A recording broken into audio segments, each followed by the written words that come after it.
Good morning everybody. English grammar সিরিজের প্রথম ভিডিওতে সবাইকে স্বাগতম। যে কোনো কম্পিটিটিভ এক্সামিনেশনের সেন্ট্রাল বা স্টেট লেভেল বা পিএসসি লেভেল যাই হোক না কেন, যে কারেকশন বা ইমপ্রুভমেন্ট বা ফিল ইন দ্য ব্লাঙ্কস বা টোটাল ইংলিশের ডেভেলপমেন্টের জন্য গ্রামার সিরিজের বেসিক থেকে অ্যাডভান্স পর্যন্ত শুরুবাতের আজকের প্রথম ভিডিও। তো আজ প্রথম লেকচারে আমরা দেখব যে কোনো ল্যাঙ্গুয়েজের শুরুবাতের, বিশেষ করে আজকে আমাদের ইংলিশের আলোচ্য বিষয়ের প্রথমেই আমরা দেখব প্রথম ভিডিওতে ভার্বের বিভিন্ন রূপ। কি সেই ভার্বের বিভিন্ন রূপ? প্রকৃত অর্থে টোটাল ইংলিশ জগতের প্রতিটি ইংলিশ ভার্বের, অর্থাৎ যে কোনো ইংলিশ ভার্বেরই সর্বাধিক 5টি এক কথার রূপ থাকে। ভালো করে খেয়াল রাখবে, সর্বাধিক 5টি রূপ বলেছি আমি, তাও এক শব্দের, নট একাধিক শব্দের।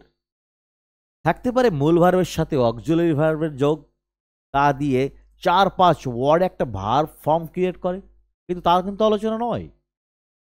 একটি ইংলিশ ভার্বের এক শব্দের শুধুমাত্র 5টি রূপ হতে পারে, রাইট? যে কোনো ইংলিশ ভার্বের এক্সেপ্ট বি।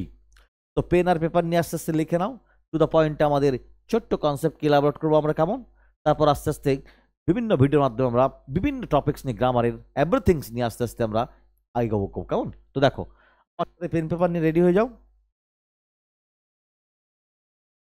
চলো দেখো, তো আমাদের প্রথম কথা কি বললাম আমরা, যে কোনো ইংরেজি ভার্বের থাকে সর্বাধিক up to 5 forms. Form, one word form. সর্বাধিক এক শব্দের বিভিন্ন রূপের মধ্যে থাকতে পারে 5টি, এক্সেপ্ট বি। শুধুমাত্র এক্সেপশন কোথায়? বিতে। তাহলে বির ক্ষেত্রে কত থাকে? বি এর সর্বাধিক রূপ হয় 8। দেখো, যে কোনো ইংলিশ ভার্বের সর্বাধিক যে 5টি রূপ থাকতে পারে, তার প্রথম রূপকে আমরা ধরতে পারি, দেখো, অ্যাজ এ বেস ফর্ম। কোথায় ব্যবহৃত হয়? সাধারণত আমরা ডিকশনারিতে যে ফর্ম দেখি, that is called base form. কোথায় তার ইউজ? ইম্পারেটিভ বাক্যে, ইনফিনিটিভ গঠন করতে। তো বিভিন্ন অ্যানালাইজ আমরা আস্তে আস্তে দেখব। তো আজ বিভিন্ন ফর্মকে পরিচিতি এবং বি এক্সেপশন নিয়ে আমরা দেখবো মূলত। তো দেখো, তো যে কোনো ভার্বকে আমরা যদি নিই, দেখো, তো সাপোজ আমরা যদি হ্যাভ ভার্বকে নিই, বা যে কোনো একটা গো ভার্বকে নিই, বা এক্সেপশনাল বি কে নিই, দেখো, তো বি এর ক্ষেত্রে দ্যাট ইজ বি। তো have verb, go verb, be verb এর base form that is have. Go ভার্বের ক্ষেত্রে গো, বি ভার্বের ক্ষেত্রে be, that is base form, যা কিনা আমরা ডিকশনারিতে দেখি। যা গঠিত হয় কোথায়, কি কাজে? ইম্পারেটিভ বাক্য গঠন করতে অথবা ইনফিনিটিভ গঠন করতে, রাইট? টু যুক্ত অথবা বিযুক্ত। আলোচ্য বিষয়, যে কোনো ইংলিশ ভার্বের থাকে সর্বাধিক এক শব্দের 5টি form, that is first form, base form. And the second form is কি? সেকেন্ড ফর্মকে আমরা বলবো third person singular present form. তা আবার তৈরি হয় কি ক্ষেত্রে? ভার্বের সঙ্গে এস বা ইয়েস যুক্ত হয়ে, রাইট? দেখো, তো গো ভার্বের ক্ষেত্রে আমরা কি করি?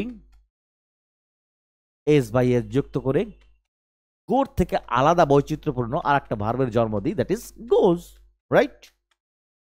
কিন্তু এক্সেপশন তো থাকেই প্রত্যেকটা ক্ষেত্রেই। তো মূলত একটি ভার্বের আমি বলেছি সর্বাধিক 8টি ফর্ম হতে পারে বি ভার্বের ক্ষেত্রে, আর বাকি সব ক্ষেত্রে 5টি। তো আলোচনা সেই কেন্দ্রিক। তো হ্যাভের ক্ষেত্রে এক্সেপশন এই থার্ড পারসন সিঙ্গুলারে, রাইট?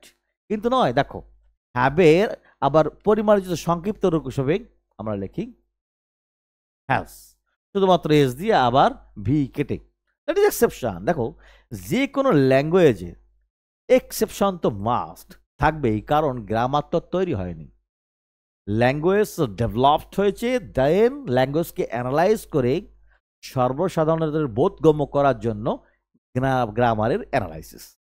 সো প্রতিটি পদে পদে থাকবে exception, that is the features of every language all over the world. So B এর ক্ষেত্রে আমরা দেখি কি? ইজ। দেখো, এখানেই পার্থক্য লক্ষ্য করবে। বি এর ক্ষেত্রে বি এর third person singular present form is B.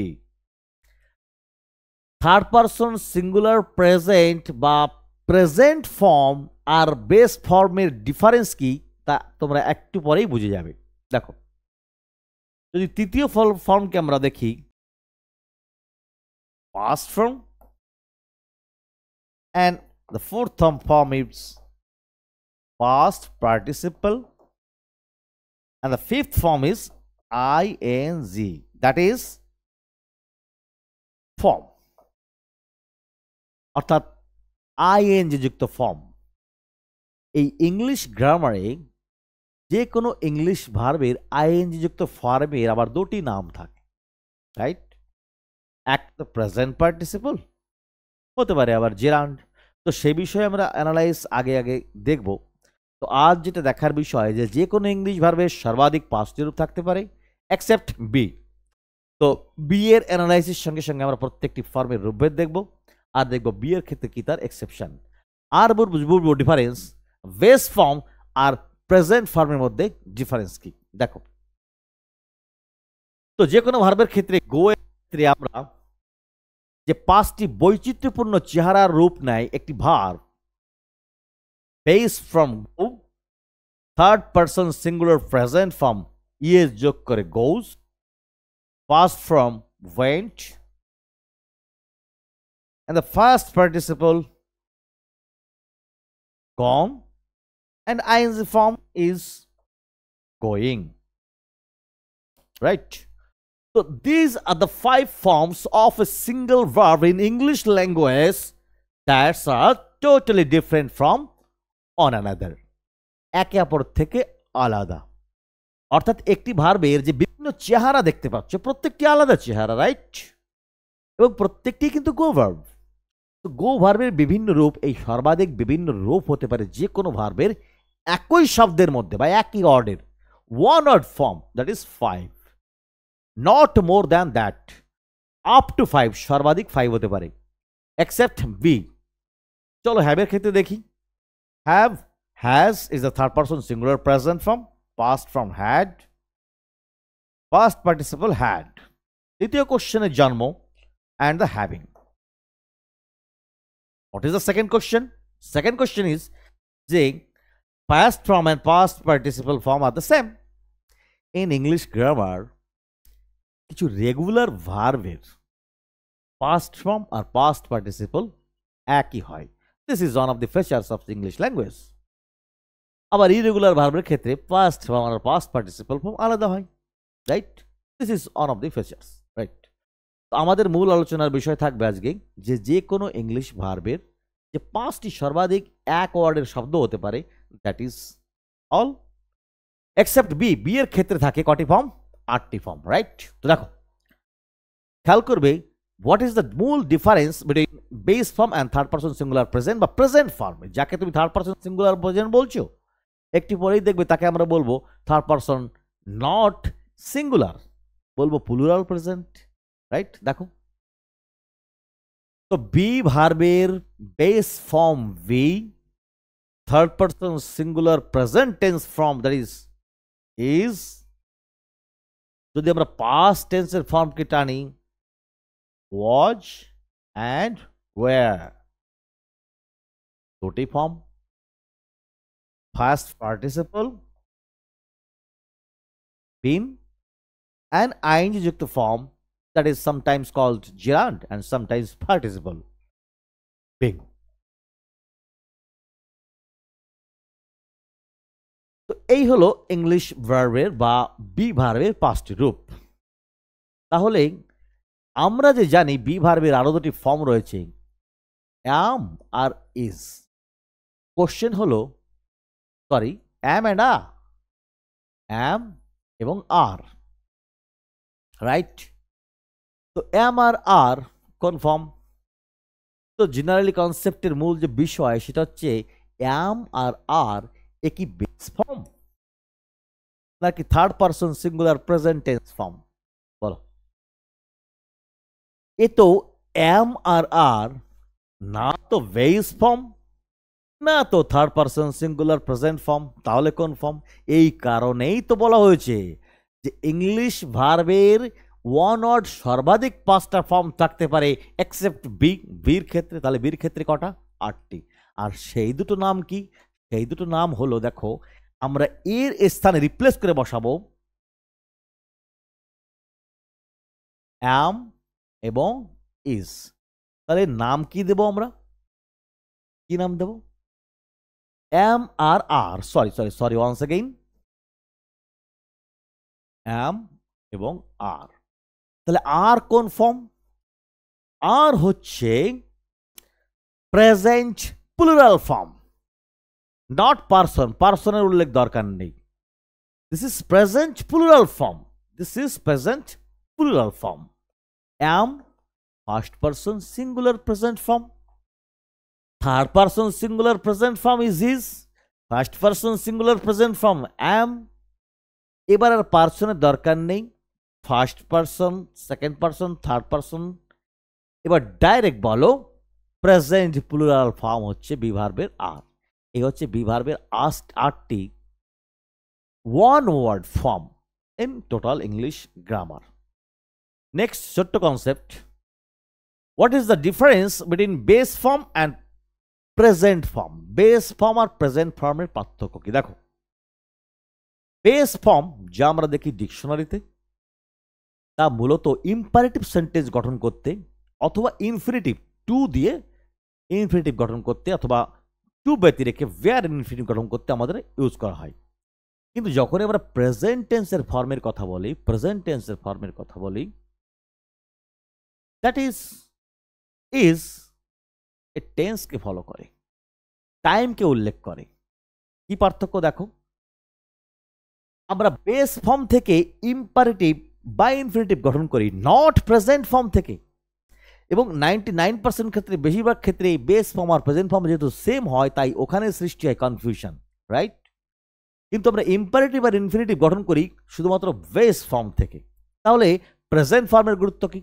Present form also একটা tense form, it is not a present form. এর মূল কথা কি?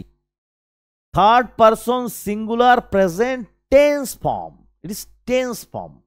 অর্থাৎ টেন্সের উল্লেখ থাকবে, টেন্সের উল্লেখের অর্থই সেখানে টাইমের উল্লেখ। তো যাই হোক, তো these are the total verb forms of a single English word বা ইংলিশ ভার্ব আপ টু 5। তো এই সমস্ত ফর্মের মধ্যে কিছু কিছু ফর্ম টাইমকে উল্লেখ করে। তো যারা টাইমকে উল্লেখ করে সেই ফর্মগুলোকে বলা হয় ফাইনাইট ফর্ম, আর যারা টাইমকে উল্লেখ করে না তাদের বলি আমরা নন ফাইনাইট ফর্ম। তো টাইমকে উল্লেখ করার দুটি মাত্র ফর্ম বিদ্যমান ইংলিশ জগতে, that is present form and first form, অর্থাৎ গোজ আর ওয়েন্ট।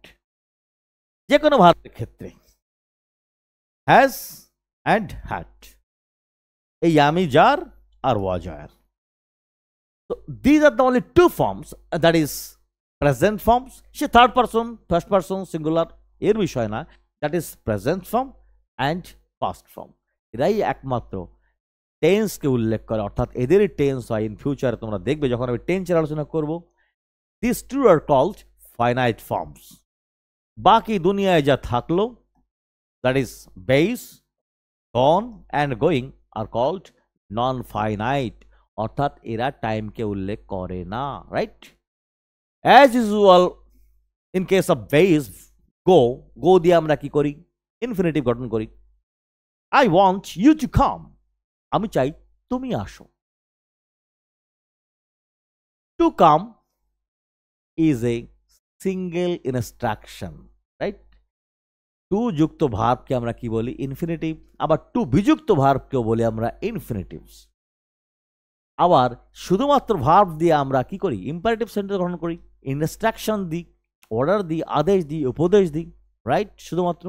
তারপরে বিভিন্ন শব্দ যোগ করে কি না করে, দ্যাটস আলাদা টপিকস। কেমন? তো আমরা জেনে রাখবো বিষয় যে কোনো ইংলিশ ভার্বের সর্বাধিক 5টি রূপ থাকে, এক্সেপ্ট বি, বি এর ক্ষেত্রে 8টি থাকে। আর যাদের 5টি রূপ থাকে না তাদের বলে ডিফেক্টিভ ভার্বস। তার মধ্যে বহু নাম আছে, তোমাদের auxiliary, defective, modal, everything. Clear? তো বাকি হোয়াট ইজ ইনফিনিটিভ এবং what is finite non finite form তার এলাবোরেট আলোচনা নিয়েই নেক্সট ভিডিওতে। কেমন? All the best, by.